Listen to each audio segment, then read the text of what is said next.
What's good, sports gamers? And today I'll be going over with you the basics and some tips you can use from the triple threat position to dominate against the over-aggressive and passive defenders in NBA 2K19. So let's get it. Sports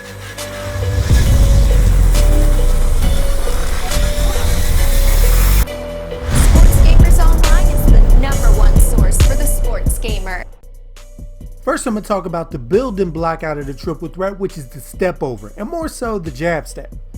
A jab step, fakes that you're going one direction to get the defender to bite in order for you to do something else.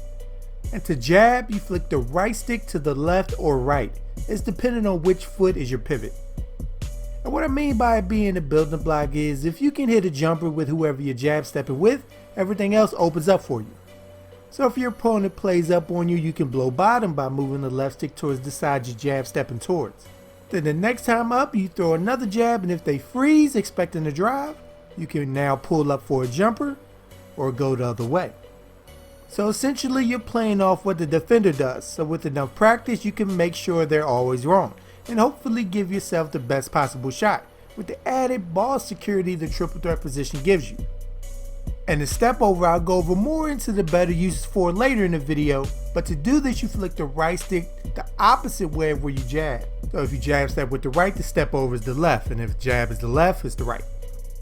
You see here I even threw in the pick and roll, which I'll also go over later, but Tatum wasn't moving here. So a simple jab, then explode out of it by aiming the left stick towards the hoop gets it easy too. And the same thing here with Booker, because the defender didn't move, he wasn't able to wall me off from driving. And dude here actually got caught sleeping on Aiden real bad. Now to pump fake, you flick the right stick down. Now the benefit of pump faking from the triple threat is you can put the ball on the ground at any time. So you can get your Dwayne Wade 20 pump fakes in a row on, and if they jump on the 20th time, you can still drive on by. Opposed to picking up your dribble to pump fake, you end up screwed if they don't jump on it. You really only want to utilize the triple threat pump fake around the rim because that's when the computer and humans are more likely to jump because you're so close to the basket. Something like a jab, pump fake if your jumper is cooking that game, and drive can really keep the defender guessing as to when you're really going to shoot it. And this year, the computer bites on pump fakes, so it makes it all the more satisfying when you successfully pull one off. Now to pull off a triple threat hesitation, you hold the right trigger and aim the right stick left or right. Now you can pair this with a jab step or step over to get a quicker hesitation move out of it. And what I mean by pairing is pulling off each move in quick succession. So if you want to jab, aim the right stick to the right and then do a hesitation, you hold the right trigger and then aim the right stick to the right. And it's great to utilize in tandem with the pick and roll because of the ball protection and the space some guys can create using the hesitation move, like Giannis here. It makes for a nasty combination. Now to do the triple threat step back, you hold the right trigger and aim down with the right stick.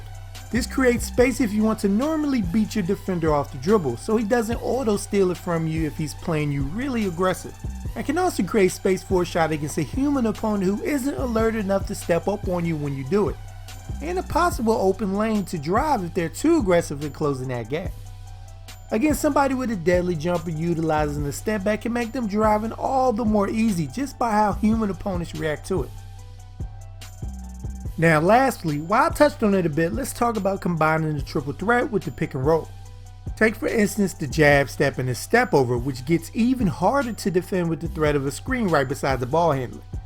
Take this example, a simple step over towards the screen side with the ball completely protected from the defender allows Crawford a clear path and a wide open shot. I tried to step over here, but the defender gets aggressive, so you transition into a step back by holding the right trigger and aiming down on the stick to gain space from him, where I now have a lane to drive the other way. Just by realizing the step over wasn't going to work, so I retreated with the step back and had a lane for me to work with. And a simple jab step here sent Buddy flying and way out of position to properly stop the drive. The triple threat position isn't utilized that much in 2K, but with enough patience, you can add it to your game to blow by defenders or get buckets fairly easily. And with that, I hope this video was able to help you guys out. And if you liked the vid, make sure to subscribe here at Sports Gamers Online for more NBA 2K19 content. So make sure to subscribe if you haven't, And once you're with us, hit that bell icon at the bottom so you don't miss anything we put out. I'm Chris. Thank y'all for watching, and be good, y'all. Why they wanna, take my shine?